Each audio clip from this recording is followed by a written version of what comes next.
My name is Alina Mercer. I'm 29. I never expected the coldest betrayal to come from the one person who used to braid my hair when we were children. I remember the way Rachel used to laugh. Full-bodied, unapologetic, and loud enough to echo through the marble hallways of our father's estate. We were just girls then, unaware of the weight the walls carried, the expectations, the power, or the secrets. Now, standing in front of the lawyer's desk, I felt the blood drain from my face. There was no laughter now, just paper, ink, a signature, and a missing name. Mine, Miss Mercer, the lawyer said gently, adjusting his glasses. This is the only will I've received. I'm sorry, but your name isn't listed as a beneficiary. My mouth went dry. I couldn't breathe. I couldn't think. Not listed? I blinked at the lines on the crisp white paper. My sister's name, Rachel Mercer, appeared repeatedly. Assets, property, liquid cash, stocks, everything, every goddamn thing. But not me. Not even a footnote. Not even a cruel token inheritance. I swallowed hard. That's impossible, I said, my voice shaking. There was a copy. I saw it. When Dad was in hospice, he showed it to me. My name was there. Rachel sat across the room, legs crossed elegantly, her expression unreadable. But her eyes, those sharp blue daggers she inherited from our mother, met mine for only a second. And in them, I saw something that made my skin crawl. Satisfaction. It must have been an old version, she said coolly. Dad changed his mind, Alina. You were gone for years. You didn't want anything to do with him. Gone. That's how she framed it. As if my leaving was abandonment, not survival. As if she hadn't begged me to take the fall for something we both did. As if she hadn't whispered, run. Just get out of here. I'll fix everything. But I had run. I left the estate, the town, my name behind. I lost my reputation, my boyfriend, my career. All to protect her. And now she erased me. Or tried to. Because here's the part Rachel didn't count on. My father was obsessive about backups. He didn't trust technology. He didn't even trust the lawyers, not fully. He believed in paper. In copies. Hidden duplicates. And I remembered where one of them was.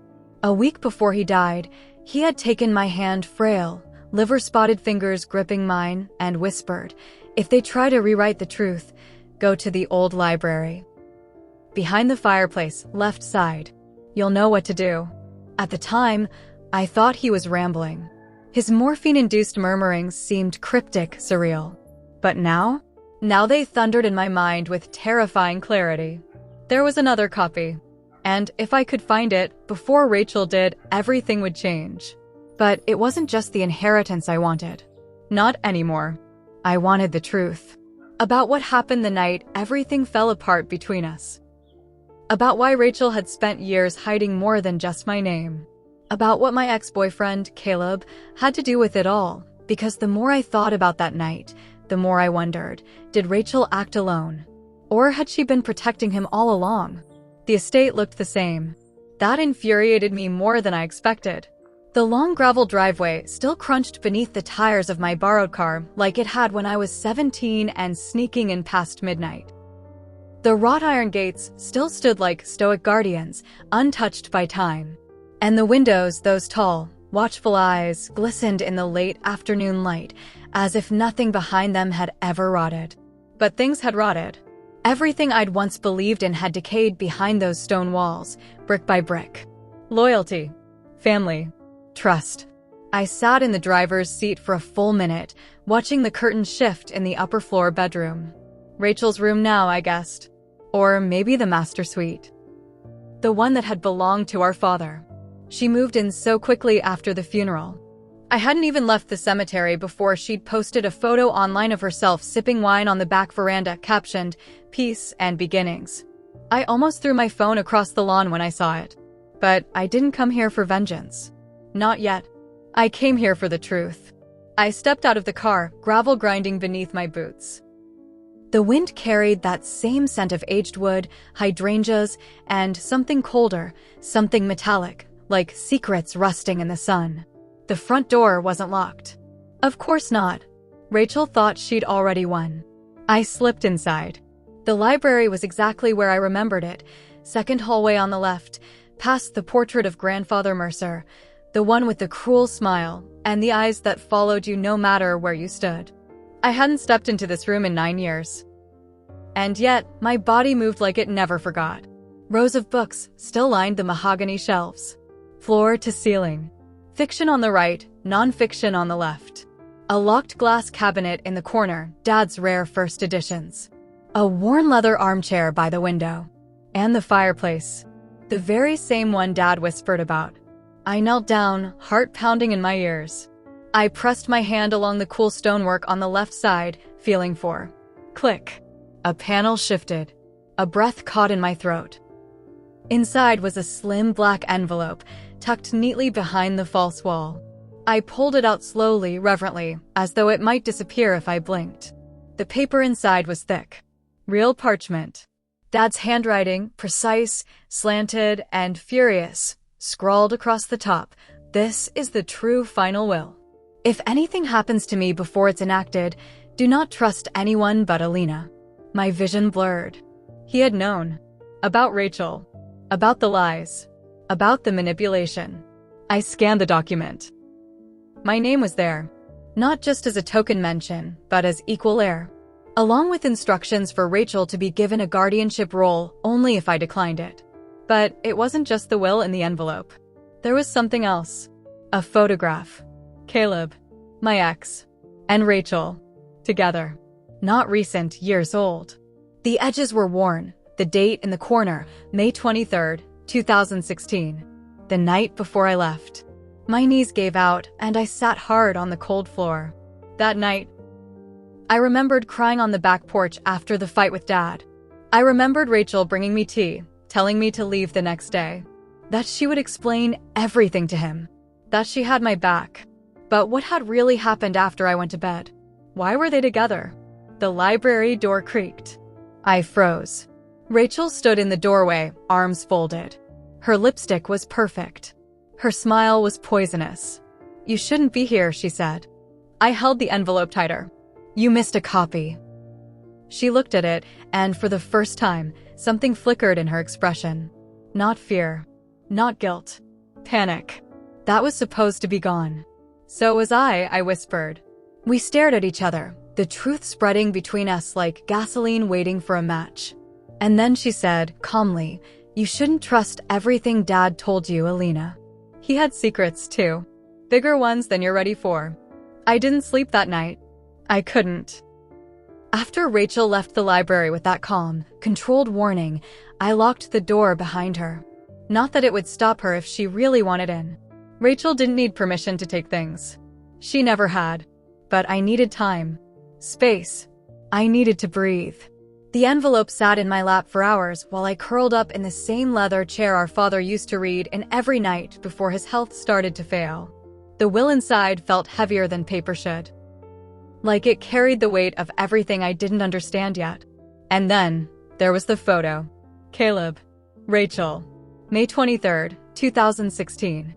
I stared at it for so long I memorized the fine lines on Caleb's jaw, the way his hand rested lightly on the small of her back, the smirk in Rachel's lipstick-stained smile.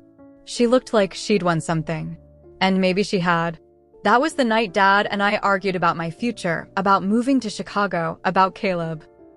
The night I cried so hard I couldn't breathe. The night Rachel tucked me in and promised everything would be fine by morning. She had waited for me to fall asleep before sneaking off to meet him. That much was clear now. I had spent years trying to forget that night. Not because of what I knew, but because of what I didn't. Because of the sick, nagging suspicion that something had been ripped away without my permission. My trust. My love. My life. And I let it happen. By morning, the fog outside had settled like a silent warning across the lawn. I showered in the guest room, pulled on one of Dad's old flannels I found in the back closet, and tucked the envelope into my bag. I had work to do. If this will was valid, and I knew in my gut it was, I needed more than just the document. I needed context. Why was Rachel so afraid of this version being found? Why was Dad so insistent on keeping it secret? And what did Caleb have to do with all of it? I started in the study. Dad's old desk was exactly as I remembered it, neat, methodical, locked. But the keys were still taped under the drawer, a habit he'd always had, too proud to trust technology, but too forgetful to trust himself. Inside were journals. Not just one. 5, lined up by year. The final one was from his last year alive. The entries were sparse, scribbled in his shaky hand, but one caught my eye immediately. July 9th, 2023, Rachel is pushing again. She wants control of the trust. Told her no. I saw the look in her eyes, like her mother's. Calculating. She said Alina wouldn't come back. She's wrong. If anything happens to me, I hope Alina still remembers the fireplace. My breath caught. I flipped back. Earlier entries. Mentions of Caleb. Hints. Oblique references that made my stomach twist. October 2022, Caleb called the house again. I didn't answer. Rachel says I should let it go. But I saw the photos. I know what he took. December 2022, Alina must never find out what he did. I let her down once. I can't do it again.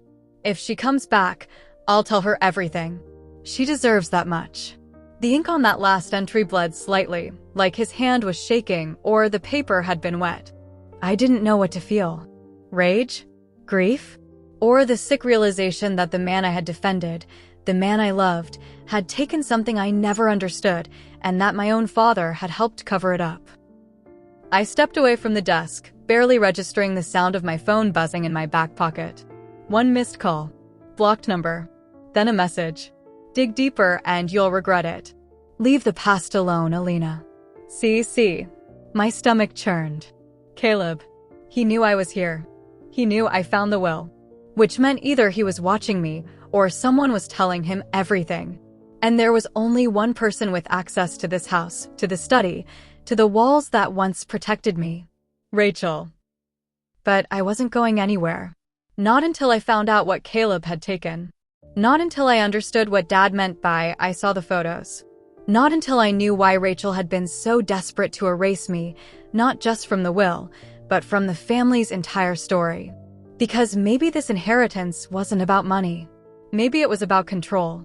And maybe, just maybe, it was about covering up something far darker than anyone wanted to admit. There's a difference between silence and stillness. Silence is the absence of sound. Stillness is the absence of trust. And in this house, it was never quiet, but it had always been still. Growing up here meant learning to interpret the weight of unsaid things. Our mother's long stares over breakfast. Our father's deepening sighs behind closed doors. Rachel's perfectly timed laughter in a room that needed pretending. We never talked about pain. We just filed it away like one of Dad's journals. Neatly pressed between what people expected from us and what we could no longer feel. But now I was done with stillness. I stood outside the basement door, gripping the brass knob tightly. This part of the house had always felt colder. I hated coming down here as a child. The concrete stairs, the musty air, the single bare light bulb that swayed slightly when the washer spun above. Dad never let Rachel or me explore down here alone. Dangerous things get forgotten in dark places, he once said. I never understood what he meant. Until now. There was an old filing cabinet in the back, behind dusty storage bins filled with forgotten silverware, holiday ornaments, and yellowed newspaper clippings about the Mercer family legacy. The top 2 drawers opened easily. Birth certificates, land deeds, medical records. But the 3rd drawer locked. And not just with a standard lock. Padlocked, rusted over, and chained to the cabinet itself. Something he really didn't want anyone to see. I bent down and traced my fingers along the baseboard. Nothing. Then the corner of an envelope caught my eye, wedged beneath the bottom drawer, like it had fallen from somewhere and been kicked aside. It was addressed to me. To Alina. For when the truth becomes unavoidable. My hands trembled as I opened it. My dearest Alina, I made mistakes. Bigger than you know. And I protected people who didn't deserve it. Some of it was weakness. Some of it was guilt. I should have told you the truth sooner, but I thought I had time. I always thought I had time. Rachel knew about Caleb long before you did. But what you don't know, what I couldn't bring myself to say, is that Rachel didn't just fall for him. She made a deal. One that cost us both. I kept the evidence. It's in the bottom drawer. Behind that, a second compartment. I couldn't destroy it. I thought you might need it one day. Especially if she tried to take everything from you. Forgive me if you can. But if not, know that I loved you. Even in silence. Even in stillness. Dad, my vision blurred. My knees buckled, but I forced myself to stay upright. There was something beneath the drawer. The lock wouldn't break easily. I searched the basement for something, anything, to pry it open. Old tools, rusted wrenches, a bent crowbar. I wedged the crowbar into the lock, gritted my teeth, and pushed with all the weight my body could muster. Snap. The lock shattered. My hands were blistered. I didn't care. I opened the drawer. Inside were envelopes. Flash drives. A manila folder labeled Cal in thick black marker. And underneath, a false bottom. I lifted it. What I saw stopped everything inside me. Photos. At least 20. Some printed, some Polaroids. All with timestamps. All from the night of May 23, 2016. Caleb. Rachel. In the guest house behind our estate. Kissing. Stripping. Signing papers. One photo showed Rachel slipping a document into her handbag, Dad's stationery visible. Another showed Caleb on the phone. The timestamp? 1 hour before I confronted Dad about Caleb not calling me back. And then one photo, slightly burned at the corner. Rachel and Caleb, sitting with someone else. A woman. Sharp cheekbones. Cold eyes. And a name I hadn't heard in years. Vivian Marks. My mother's former lawyer. The one Dad fired after the divorce. What was she doing there? I barely heard the footsteps upstairs. Rachel. I shoved everything into my bag and backed toward the stairs just as the basement light flickered and went dark. Total blackout. I froze. Alina. Rachel's voice called down from above, soft, too calm. You shouldn't be down there. That drawer was private. I swallowed the panic in my throat. Funny, I said. Dad said the same thing. About the truth. She paused. Then, quieter, there are things you don't understand, Alina. About Caleb. About Mom. About why Dad really changed the will. I saw the pictures. I let you find them. A beat. And then, Vivian's back. And if you think this is about inheritance, you're already in over your head. Rachel didn't come down the stairs. She just waited, hovering like a shadow just outside the frame of light. That was her style. Let others do the work. Let the damage be done before stepping in with her calculated smile, acting like she'd only just arrived. I knew this version of her. The careful predator in pearls. But this time, I wasn't leaving the basement empty-handed. I'm coming up, I said, voice steady even though my fingers trembled around the weight of my father's final secrets. She said nothing. I ascended slowly, each creaking stair a beat in my chest. When I emerged, she was leaning against the wall, arms crossed, not a hair out of place. I thought maybe she'd yell. Instead, she studied me, as if trying to decide whether I was a threat or just a pathetic reminder of the sister she'd long since left behind. You opened it, she said flatly. I told you there were things you didn't understand. I don't need to understand everything to know what betrayal looks like. Her lips twitched. That's rich. Coming from the girl who disappeared for 9 years and let me deal with the fallout. My voice cracked before I could stop it. You asked me to leave. You begged me to take the blame that night. I took the fall for you. She tilted her head. And what a noble little exit you made. You ran, Alina. You didn't look back. You gave me a reason to run. A pause. For a second, something flickered in her eyes. Something old. Something that might have once been sisterhood. Then she blinked, and it was gone. You think this is about a will? She whispered. It was never about the money. I narrowed my eyes. Then what is it about? She leaned closer, her perfume familiar and sickening. Protection. From Mom. From Vivian. From the things you were never supposed to see. That night, I didn't sleep. Again. I drove into town, needed space from the house, from Rachel's riddles, from the basement drawer that changed everything I thought I knew about my own life. I ended up at an old diner, one I used to go to with Caleb when everything was still soft and hopeful between us.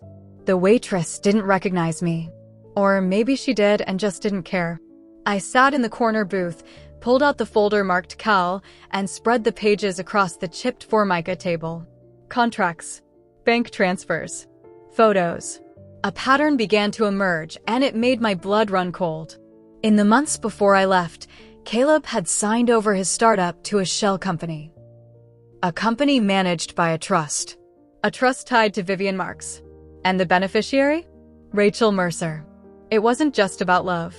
It never had been. Caleb was Rachel's investment. She had funded his entire venture using one of Mom's old dormant accounts, an account that should have been sealed after the divorce, but apparently wasn't. Dad must have discovered it. Maybe that's why he brought me the will that night. Maybe that's why he said if they try to rewrite the truth. They weren't just erasing me from his legacy. They were erasing everything he knew. I needed answers. Real ones. So the next morning, I called the only person more terrifying than Rachel. Vivian Marks. Her assistant's voice was clipped and polite. Ms. Marks doesn't accept unscheduled meetings. Tell her it's Alina Mercer, I said. Tell her I've found the drawer. There was silence. Then, one moment. She came on the line 30 seconds later. Her voice was smooth as ever, but it cut like cold glass. Alina, she said, I was wondering when you'd start digging. Rachel was sloppy. She was desperate. There was a pause. Then Vivian said something that turned my stomach inside out. You and I should talk. Somewhere private. I owe you an apology and a warning. I met her at the law office downtown. Not the firm where she used to work, but a private suite, quietly leased under a different name. Vivian hadn't aged the way most people did. Her hair was white now, but styled immaculately.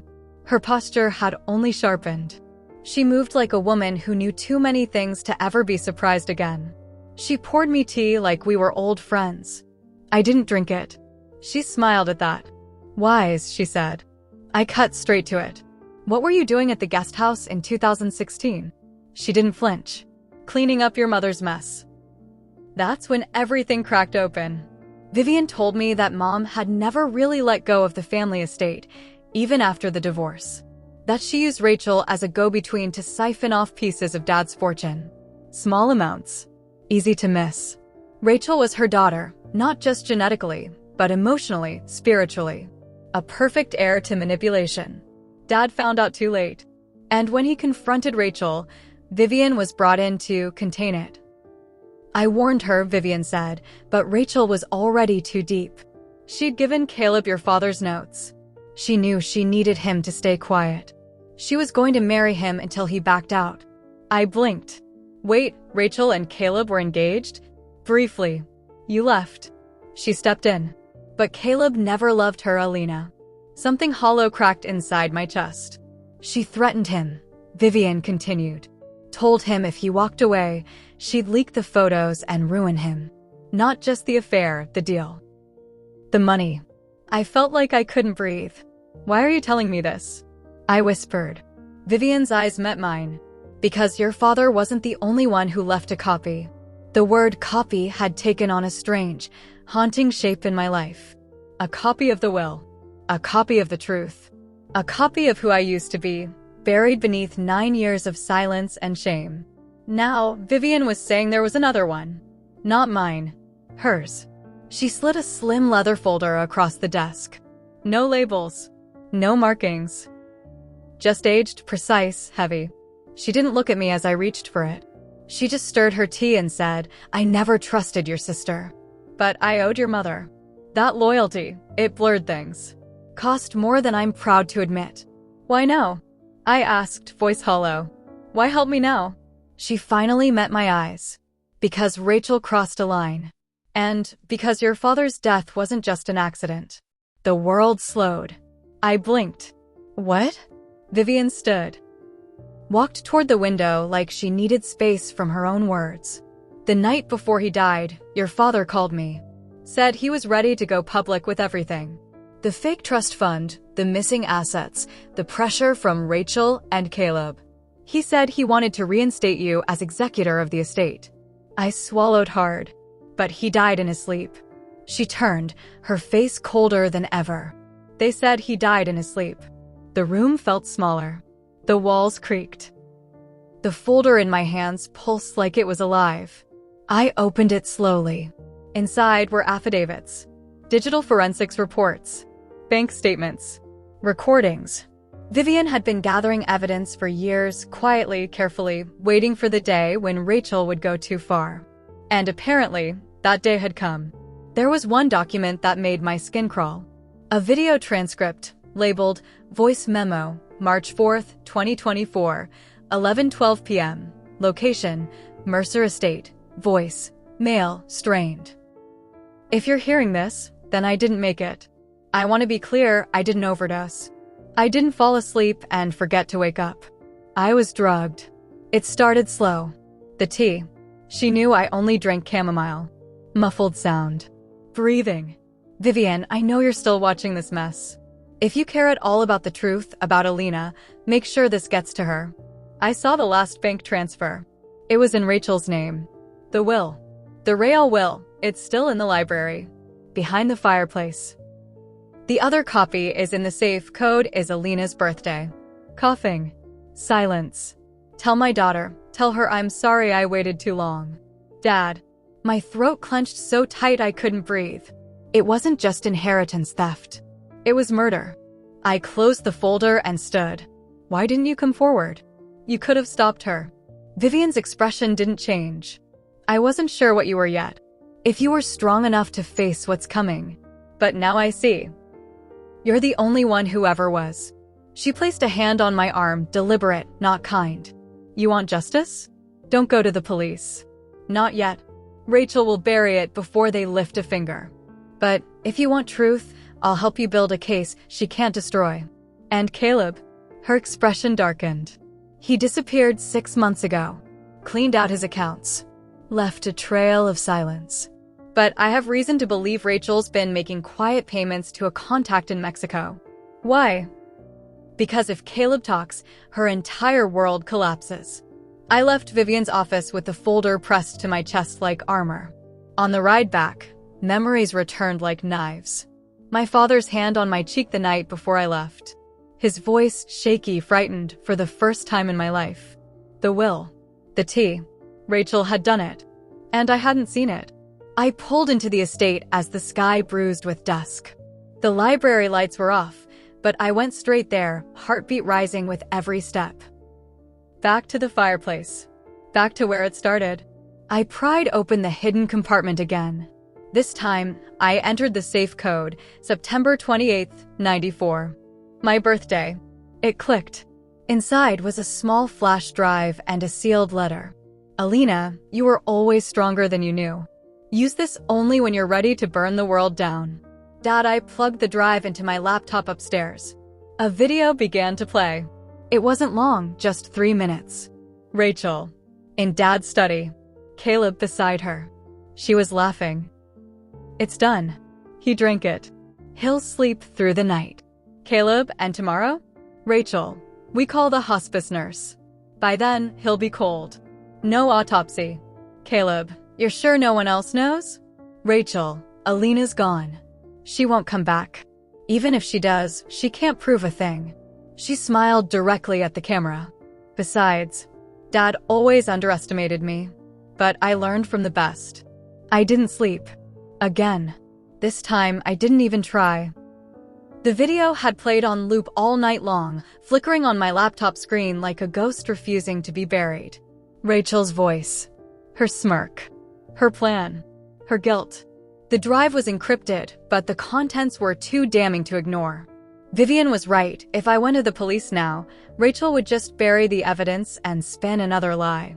She'd cry on cue, hire a PR firm, and spin herself into a victim faster than I could say, justice. She was dangerous because she believed she was untouchable.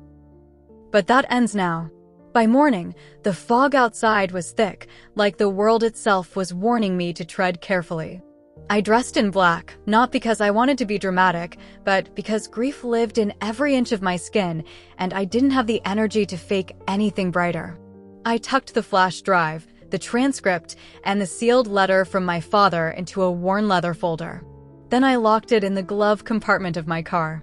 If anything happened to me, it wouldn't go down with me. And I left a note in my email drafts addressed to Vivian, just in case. I found Rachel in the garden. Wearing a flowing white robe, barefoot in the dew-covered grass, she looked ethereal, like a painting. Like the kind of woman men ruined their lives over. The kind that smiled while they bled. She was humming some soft tune I recognized from childhood. A lullaby our mother used to sing before she stopped tucking us in all together. I didn't speak at first. I just watched her. She looked calm. But snakes always look calm before they strike. Finally, she turned and saw me. "Oh," she said softly. "You found it, didn't you?" I didn't answer. She nodded slowly. "He always loved you more. You killed him." Her smile didn't falter. "I ended the suffering. You would have done the same if you had stayed. You just never had the stomach for the truth." I took a step closer. "I have proof. I have video, audio, testimony. Your voice, Caleb's, everything." Her head tilted. "Then why haven't you gone to the police? I'm giving you a chance. Right now. One chance to turn yourself in. To confess. If you do, maybe, I'll ask the DA to keep the death penalty off the table." Her expression finally cracked, and she laughed. "Alina," she said, stepping closer. "You still think justice is a courtroom and closure is a verdict. But we were raised in a house where truth was currency, and the highest bidder always wins." My jaw clenched. "Not this time." She blinked just once. Then everything changed. Her posture stiffened. Her face sharpened. Her hands, hidden in the folds of her robe, moved. I stepped back. "What are you?" She pulled something out of her pocket. A syringe. Not full, but full enough. "I can't let you destroy everything I've built," she whispered. "You don't understand what's at stake." "I do, Rachel. Dad. The estate. The money. The power. You wanted it all." "No," she said through gritted teeth. "It's bigger than that. Caleb was a mistake. But Mom made promises. Real ones. She had people who expected things from us." I froze. "What do you mean, people?" Her eyes glistened. "Do you really think Dad built this estate from nothing? That we were rich because of hard work and good genes? There were deals. Dirty ones. You were the soft one. You were never meant to inherit. You were a liability." That's when I knew this wasn't just about betrayal. This was a legacy of secrets. Suddenly, behind us, a voice. "Drop it, Rachel." I turned. Caleb. Disheveled. Pale. Thin. He looked like a man who had been running from something that never stopped chasing. Rachel flinched. "You shouldn't be here." "I know," he said, stepping forward slowly, hands raised. "But I have to fix this." I couldn't breathe. "You knew," I said to him. "You were part of it." He looked at me, guilt carved into every angle of his face. "I didn't know she'd go that far," he said. "I thought we were just manipulating the will. Not murder." Rachel hissed, "You helped poison him, Caleb." Caleb closed his eyes. "I know." And then, softly, "That's why I recorded you." Rachel's breath caught. He reached into his coat pocket and pulled out a small recorder. "She always told me to keep receipts," he said to me. I didn't think I'd use them. But I knew she'd try to take me down if things went sideways. Rachel lunged toward him. I moved first. I tackled her hard to the ground, the syringe flying from her hand and skidding across the grass. We struggled, years of resentment, of buried trauma, of betrayal pulsing through every movement. She bit my arm. I elbowed her hard. Caleb helped pull her off me, pinning her wrists behind her back. She screamed like an animal. But I didn't hear it. All I could hear was my father's voice. "Tell my daughter. I'm sorry I waited too long." By the time the police arrived, thanks to Vivian's anonymous tip and forwarded recordings, Rachel was calm again, smiling. But it didn't matter. Because this time, I had the truth. The days after Rachel's arrest felt surreal, like I was caught in a half-remembered dream where everything had changed, but nothing made sense. Police questioned me for hours, poring over evidence that had once been locked behind years of silence and carefully crafted lies. Vivian's files, Caleb's recordings, the video, all pieces of a puzzle that, once scattered, revealed a family fractured by greed, fear, and desperate secrets. But even as Rachel sat in a cell, the estate felt haunted. The rooms where I had grown up echoed with whispered accusations. The laughter of my childhood was replaced by a heavy silence, the kind that makes your skin crawl. Caleb was back in town, though. I saw him once, standing outside the police station, his eyes red and raw with regret. He approached cautiously. "I'm sorry," he said simply. For a moment, I wanted to scream, to ask why he betrayed us both, why he had stayed silent while Dad suffered. But the anger was tangled with something else. Pity? Sadness? Confusion? "I don't know who you are anymore," I whispered. He shook his head. "I don't know either. But I want to fix this, if you'll let me." The inheritance was frozen by court order, leaving the estate in limbo. But the deeper storm was yet to come. Vivian warned me over coffee in a quiet cafe far from prying eyes. "There's someone else, Alina," she said. Her voice was low, serious. "A shadow who has been pulling strings from behind the scenes. Someone who would do anything to keep these secrets buried." "Who?" I asked, heart pounding. She hesitated. "Your mother's old business partner. A man named Gregory Kane." The name sent a cold wave through me. Gregory Kane was notorious in the city, a man with a ruthless reputation and a history tangled with corruption, money laundering, and whispered threats. If he was involved, this was no longer just a family scandal. It was a dangerous game with high stakes.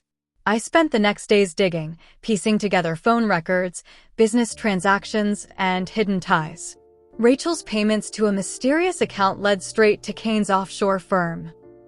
The same firm that had been quietly buying up property near the estate. That night, as rain hammered against the windows, I found a letter tucked behind a loose brick in the library. It was addressed to me, in my mother's handwriting. "Alina, if you're reading this, it means you're closer to the truth than ever before. There are forces at work bigger than our family's pain. Gregory Kane is not to be trusted. He will come for you. Be careful. I love you even if you never knew how." Mom, the room spun. The secrets I thought were buried had roots deeper than I imagined. And the game had just begun. The letter from my mother burned in my pocket like a secret too heavy to carry. "Gregory Kane is not to be trusted. He will come for you." I wanted to believe those words were the last act of a desperate mother trying to protect her daughter. But deep down, I knew the warning wasn't empty. Kane wasn't just a name on a page. He was a storm. A predator who didn't forget debts. Or loose ends. That night, I sat by the window of my childhood bedroom, staring out into the blackness of the estate's sprawling grounds. The wind rattled the ancient oak trees like ghostly fingers drumming a sinister rhythm. The house, once a sanctuary, now felt like a cage. My phone buzzed. An unknown number. I didn't answer. Minutes later, another message. "You're getting too close. Let it go, Alina." Fear twisted in my chest, but so did determination. I wasn't going to run again. The next morning, Caleb appeared at the door. His face was pale, haunted. "We don't have much time," he said. "Kane's men are already watching the estate. I've seen them, strangers lingering near the gate, cameras in hand." I nodded, swallowing the knot in my throat. If Kane wants this buried, he'll stop at nothing. We decided to work together. Two broken pieces forced into an uneasy alliance by the threat looming over everything we once held dear. Vivian helped arrange a discreet security detail while I began digging through my mother's past. What I found was a labyrinth of secrets. Mom and Kane had once been business partners in a now-defunct real estate empire that collapsed amid allegations of fraud and bribery. When they parted ways, it wasn't just over money, it was over a secret deal that went sideways. Mom had tried to protect the family. Kane wanted control of the estate, the fortune, and the silence. Days passed in a blur of encrypted calls, shadowy meetings, and whispered threats. The estate felt like a fortress under siege. And yet, beneath the fear, a fragile hope grew. One evening, Caleb and I found an old photo album hidden in the attic. Among the faded images was a picture of Mom and Cain, smiling, younger, innocent. But tucked between the pages was a torn note. If they ever find this, know the truth isn't what it seems. Trust no one. I looked at Caleb, my heart pounding. Trust no one. Not even you. He met my gaze, steady and sincere. I'm here to help. But you have to decide if that's enough. The night closed in. The walls whispered. And the shadows at the door grew darker. The night the storm hit was the night everything came crashing down. The rain hammered the windows, lightning slashing the sky like a warning. Shadows moved beyond the estate walls, Cain's men, no doubt. But inside, the final pieces of a broken family story were about to be revealed. I stood face to face with Rachel in the library, the very room where years of secrets had been locked away. Her eyes were cold, but beneath the surface, I saw something new: desperation. Fear. The cracks in her armor were finally showing. You think you won, she hissed. But Cain has already taken everything. I don't care about Cain anymore, I said. I care about the truth. Then Caleb stepped forward, holding a folder thick with documents, bank transfers, recorded confessions, proof of the corrupt deals that bound Cain and Rachel together. This ends tonight, Caleb said quietly. Outside, the police arrived, tipped off by Vivian and armed with enough evidence to bring down Cain's empire. Inside, Rachel's plan unraveled. She broke not with tears, but with cold, brutal honesty. She confessed how she'd been trapped by promises made by our mother, how the inheritance was never about money but power, how she tried to protect us both in twisted ways. But what mattered most was what came next. I realized that the true inheritance wasn't the estate. It was the truth, painful, messy, but finally free.